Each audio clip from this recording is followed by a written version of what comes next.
Welcome to Teach to One Roadmaps. Today we're going to be focusing on setting the culture for personalized student support. My name is LaToya Davis. I'm the Learning Experience Designer with Teach to One, and I'm excited to lead today's session on ways in which we can set up a culture for personalized student support.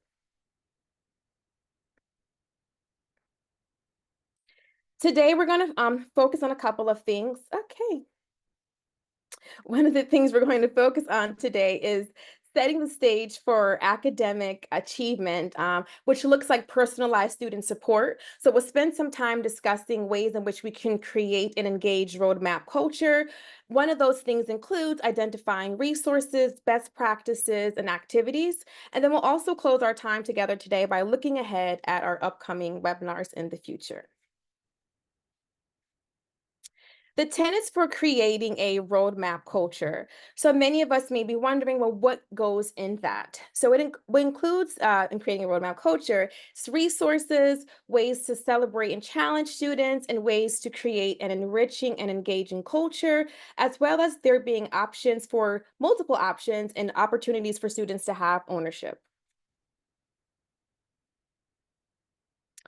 In case you're wondering how we define culture setting is defined in our space as a way in which we encompass the shared values, beliefs, and behaviors within your learning environment. It lays out the foundation for academic success and it creates opportunities for students to have competency development. I'm sure you may have additional things you think of when you think of culture setting, so please feel free to use the chat and share your thoughts on how you define culture setting. Now, we're speaking specifically on the roadmaps personalized culture. So let's begin by grounding ourselves in a culture for personalized roadmaps and just what does that mean? So, this is a culture that's personalized for student support. It's a culture to have personalized learning or student centered learning. It's a student centered approach that personalizes learning for each student's needs, interests, and learning preferences. A personalized roadmap culture of learning aims to support students in multiple ways.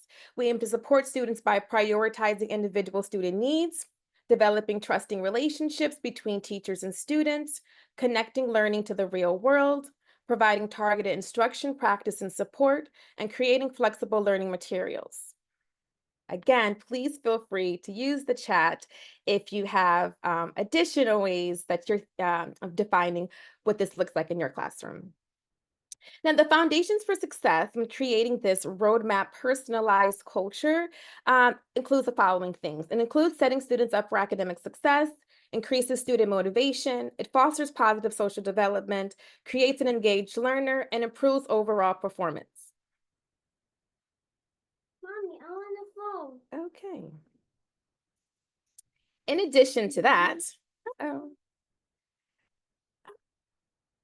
there we go. In addition to that, so as we're defining that, I would love to hear from you all. What are some ways you currently set or create a culture for personalized student support? I'm sure there are things that you are currently doing in your classrooms, and we would love to hear some of those things. Let's definitely use the chat if you happen. I'm seeing one thing here in the chat. Finding their motivations is definitely one way to help students, create that personalized culture. Anything else? Okay.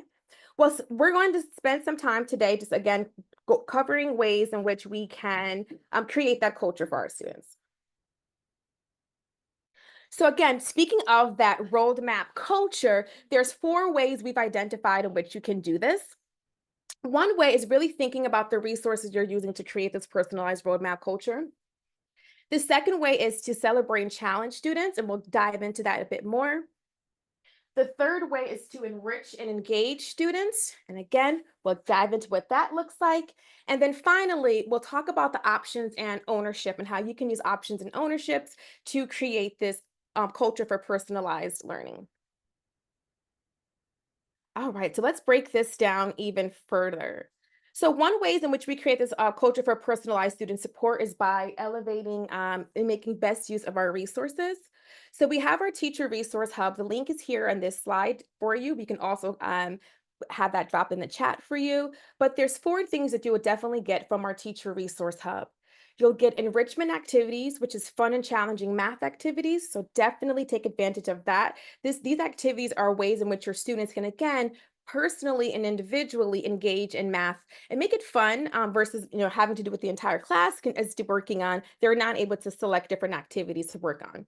There's printable worksheets in there. There's grade level links to roadmap resources. We definitely encourage you to take advantage of that. And again, finding which one of those resources work best with your students. There's progress tracking resources, which I'm excited to highlight. These project tracking resources include materials that would help your students and yourself to monitor and track roadmap progress.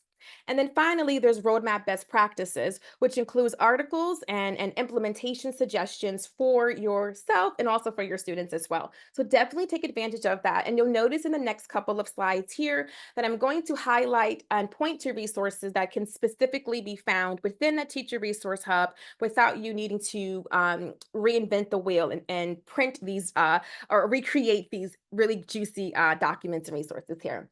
So there's one way we do that is through our goal setting worksheet. The goal setting worksheet is a way for you to personalize that learning while helping students understand and monitor and plan for their own progress. So after taking the diagnostic, I now have an understanding of where the skills are that I need to improve on. It's a great time for students to reflect on that, whether it's like with a conference with you or just internal reflection. And doing so, they're now able to document and track their own progress versus tracking and documenting the entire class progress. But now there's more ownership if I'm looking at my own progress. An additional way to personalize goal setting is by using this weekly tracker. Again, it's another way to help our students monitor and plan for their progress. So I have my overall goals based on my diagnostic, and then now I'm going to monitor these measurable goals each week. I'm going to have a weekly goal, maybe depending on how often your students meet within your implementation plan. But if they meet every week, then here's my goal for this week. I'm going to work on this skill. I'm going to spend this much time on this, and I'm going to document and track them. Again, we're setting the culture up for personalized learning, and that really requires me to think about how I'm personally doing and what can I do to improve my current skill performance. Another tracker rather, is a class progress tracker, which I am really excited to share with you because the class progress tracker is a way for our students to recognize that your small individual goals and wins contributes to the entire class. So I know we're thinking about personally, but sometimes students are motivated if they know that my win, me achieving this skill this week or these two skills this week, and I'm mastering that is going to contribute to the overall class goal of we're gonna have 20 skills completed this week, for example, as a class. Another way, again, as I just mentioned on our previous slide, is really helping students to recognize those small wins and how those small wins contribute to the collective success of the entire and the goals of the class. So it'd be wonderful for our students to know, again, every time that they're engaging with the skill or they're engaging with their roadmaps, it is contributing to their own personal roadmap, their own personal achievement, their own personal goals, but it's also helping the class community and the goals that we have as a community to move forward collectively as well. Now, turning it to you to think a little bit about some ways you currently incentivize or motivate students because we recognize that our students are engaged with some challenging work, right? And the challenging work is working on skill acquisitions and learning new materials that I didn't master this previously because there were some skill gaps. So now I actually might benefit from some extra motivation, from some extra perhaps being incentivized. So I would definitely want you to use the chat to share anything that you're currently doing or something you would like to do. So on a small, low hanging fruit, for example, some ways people might incentivize students is, math stickers, right? That's definitely one way you want to decorate your notebook, get super creative. Maybe it's pens, it's pencils. Maybe it's extra time you give them. Maybe on Friday, they could engage with one of our Teach to One math enrichment activities, and you can choose which math game you want to watch as your, special time. But there's definitely ways that we can do that. What we do on our end, for example, and you might have heard of this previously in the past if you engaged with us last year.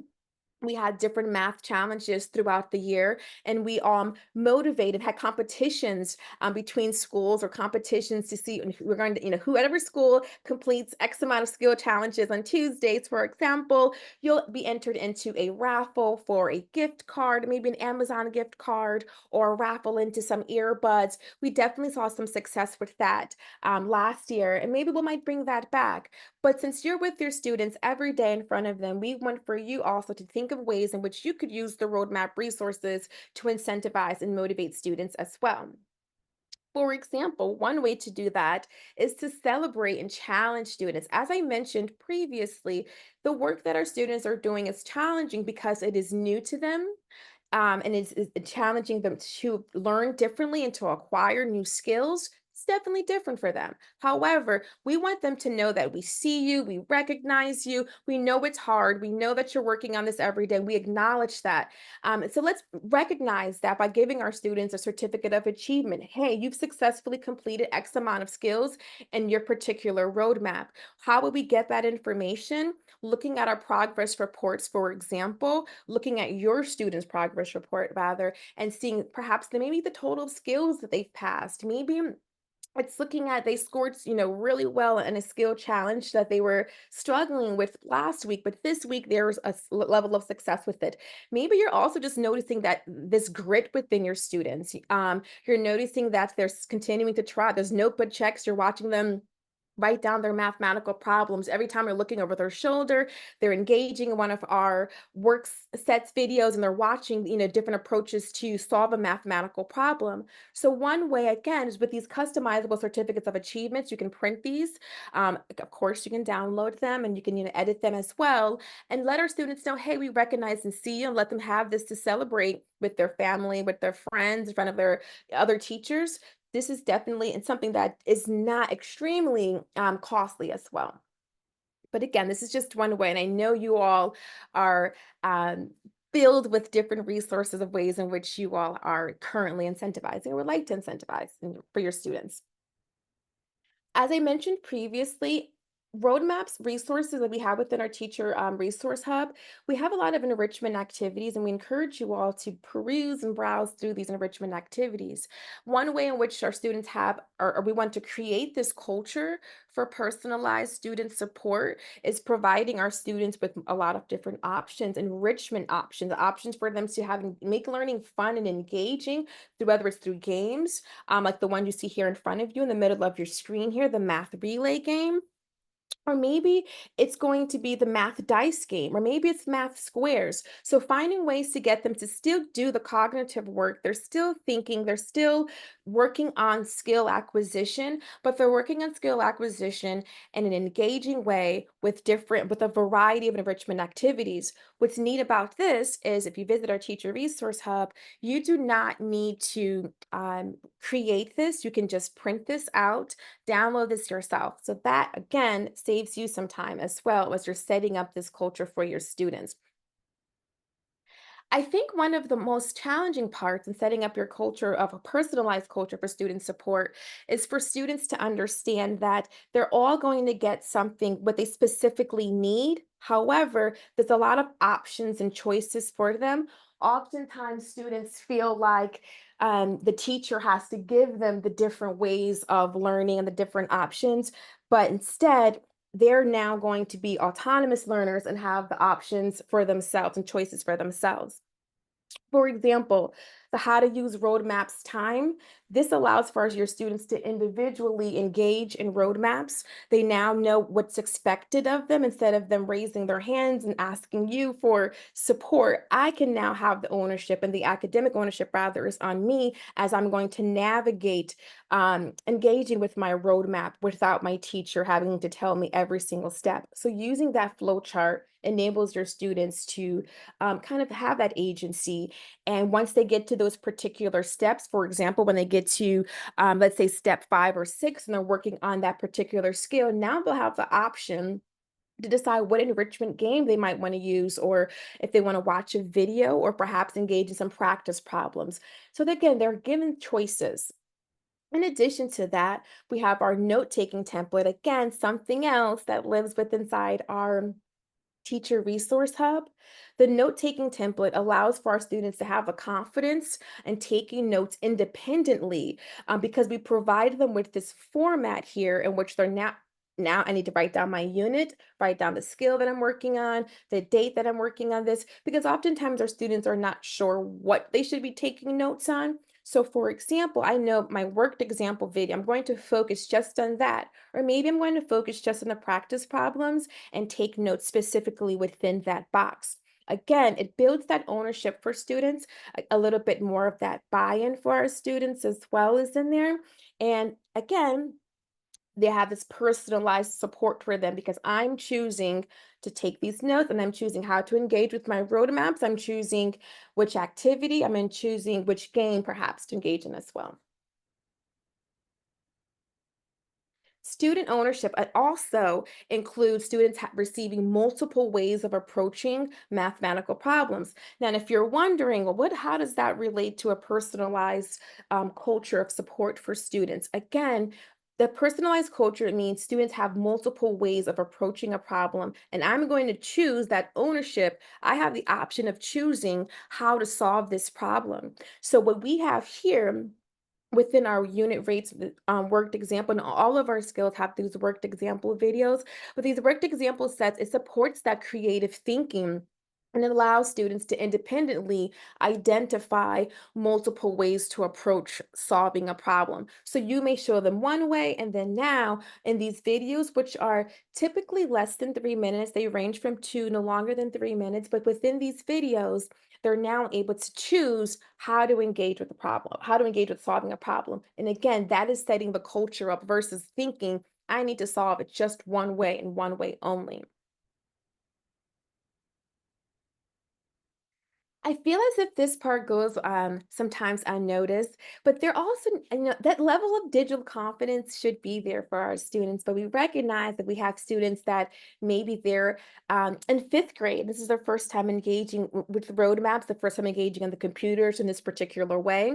And they might need some more prompting and some more preparing before they're actually engaging with the computer.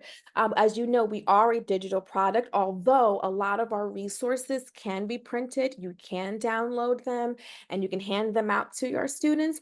But we want our students to have a certain level of confidence when they're engaging with the computers and they're engaging with our product, because it is meant for them to engage in this.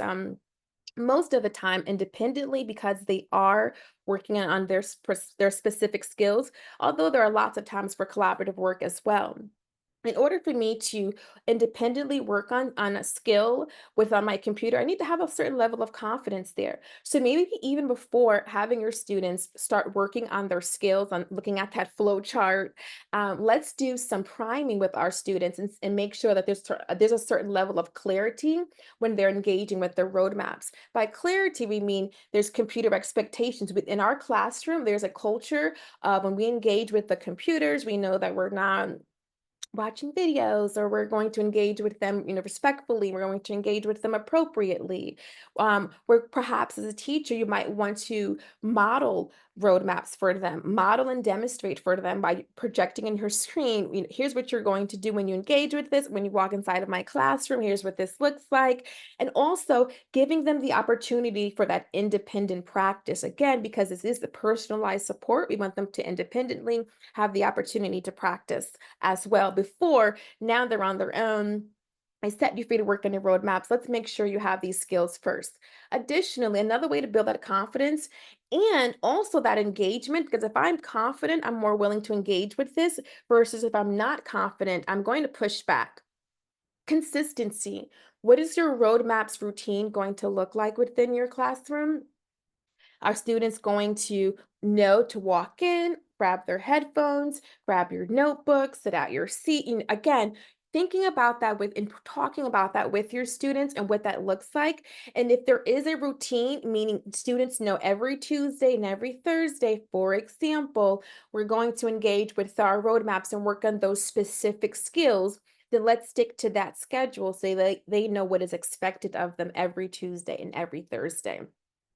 Additional ways to build that digital confidence is through creativity. As I showed you in the previous slides back, our teacher resources provide students and you with multiple ways of engaging with roadmaps because there's flexible activities and different resources. So today, for example, I might be working on my practice problems.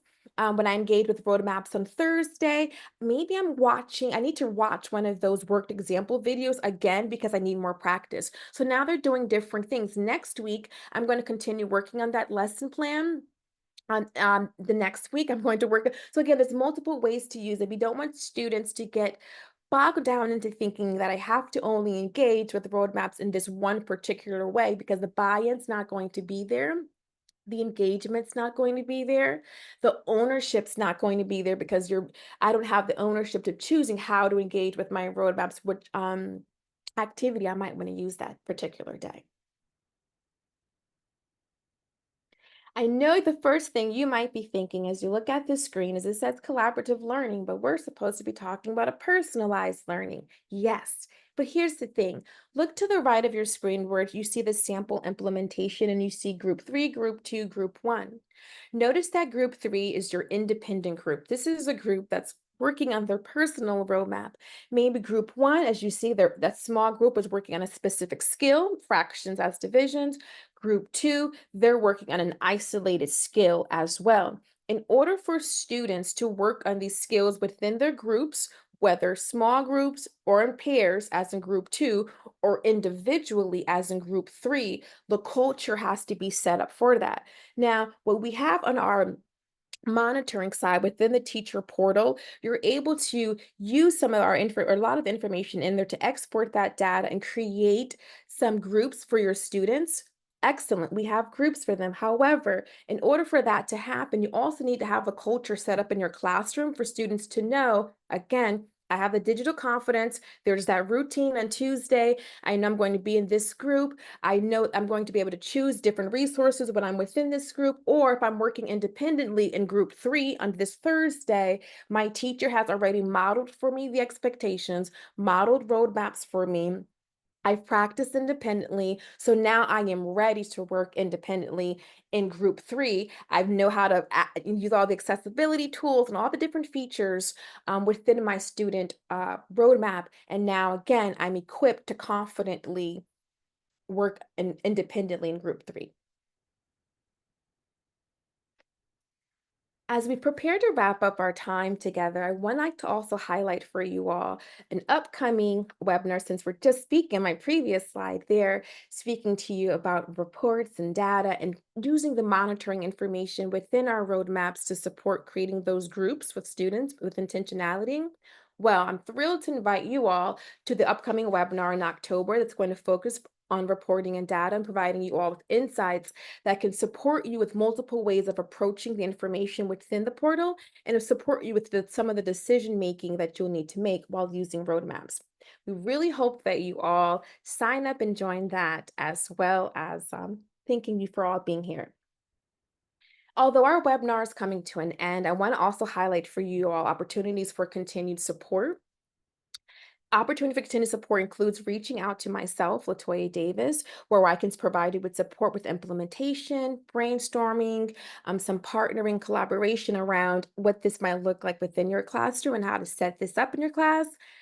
Also, if you know anyone else that's interested in roadmaps, you have our email down there where you can definitely share this contact with them to schedule a call with us. We can talk more about roadmaps.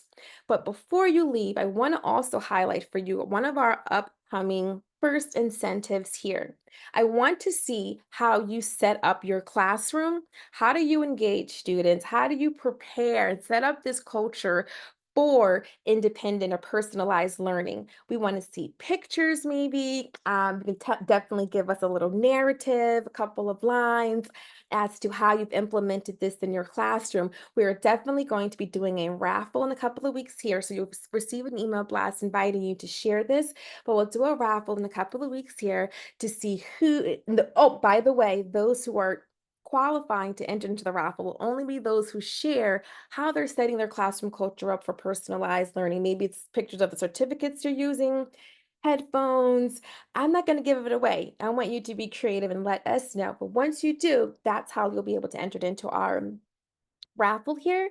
And then we'll draw, and the winner of that drawing will have a really, really special prize. So you do not want to miss out on that. So please be on the lookout for that in your upcoming email communication from us.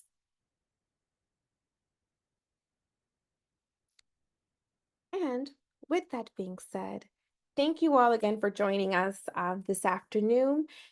Please continue to reach out to us if you have any questions, support, or just want to just chat about what this would look like within your classroom. Thank you so much for joining us.